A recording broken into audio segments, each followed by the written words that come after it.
नमस्कार दोस्तों। वर्ष के कुछ ऐसे विशेष दिन हैं जो पूर्णतः माँ आदिशक्ति को समर्पित है, जैसे कि प्रत्येक अष्टमी, नवमी, प्रत्येक शुक्रवार, चैत्र, माघ, आषाढ़ और अश्विन मास के शुक्ल पक्ष की प्रतिपदा तिथि से नवमी तिथि तक 9 दिन। प्राचीन काल से इन विशेष दिनों पर व्रत किया जा रहा है। खासकर चैत्र और शारदीय नवरात्र में व्रत का बहुत महत्व होता है। पुराणों में इस व्रत से जुड़ी एक कथा प्रचलित है जो ये बतलाती है कि नवरात्रि पर व्रत रखने की परंपरा कैसे शुरू हुई। इस वीडियो में हम आपके लिए वही कथा लेकर आए हैं, तो चलिए बिना समय व्यर्थ किए सुनते हैं ये पावन कथा। एक बार देवगुरु बृहस्पति जी ने ब्रह्मा जी से पूछा, हे परमपिता, आप समस्त देवों के दाता हैं, सभी शास्त्रों के ज्ञाता हैं। कृपया हमें बताएं कि नवरात्र पर माँ भगवती को प्रसन्न किया जाने वाला ये व्रत क्यों किया जाता है।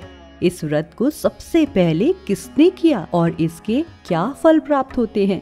तब ब्रह्मा जी ने कहा कि हे देवगुरु, जगत जननी माँ आदिशक्ति इस संसार को चलाने वाली परम सत्ता है। वो माता भगवती के स्वरूप में सृजन करता है और महाकाली के स्वरूप में दुष्टों के संहारक भी हैं। माता को प्रसन्न करने के लिए शारदीय नवरात्र में किया गया व्रत पुण्य फल देने वाला होता है। इस कल्याणकारी व्रत की कथा विस्तार से सुनिए। प्राचीन काल में पठित नामक एक सुंदर नगर था।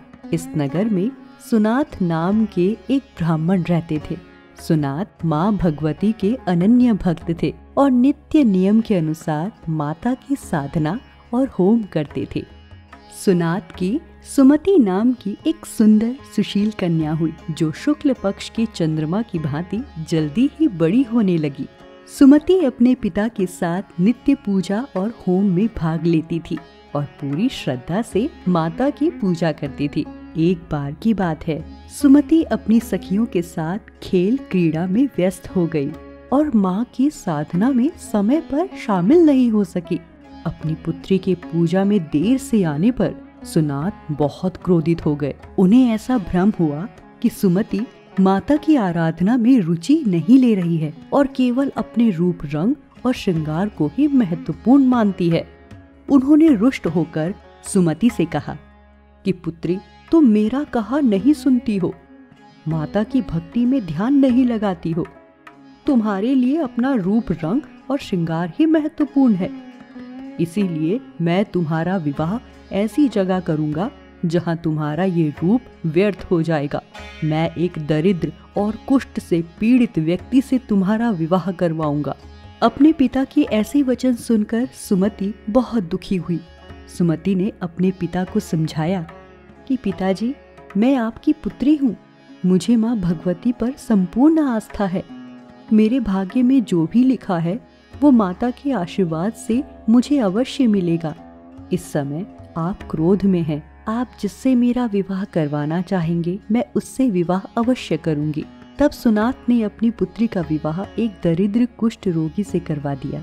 सुमति अपने पिता के ऐसे कठोर व्यवहार से दुखी होकर अपने पति के साथ एक भयावह जंगल में चली गई।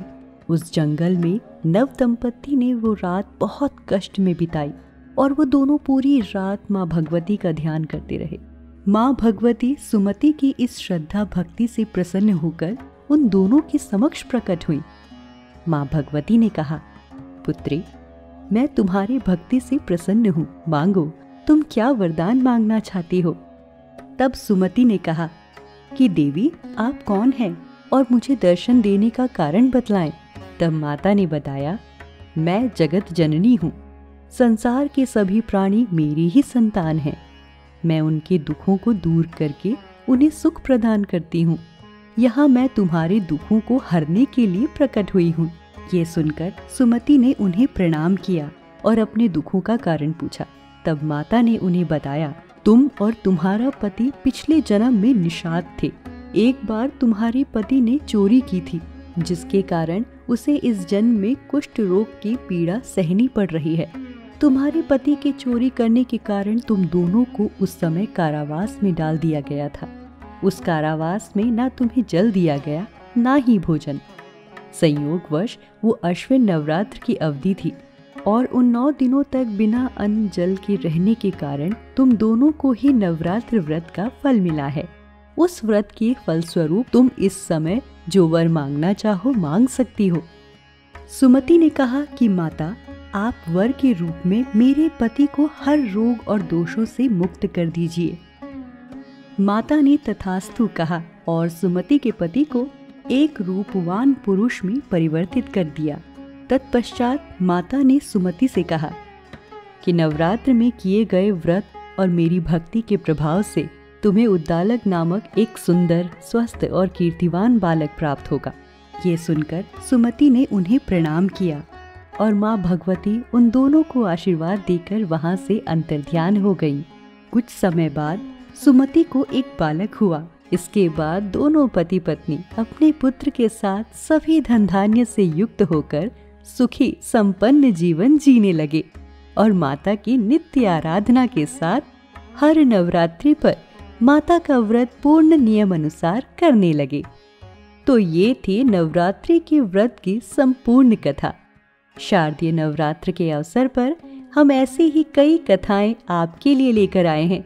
उन कथाओं का आनंद लेने के लिए जुड़े रहिए श्री मंदिर से। जय माता दी।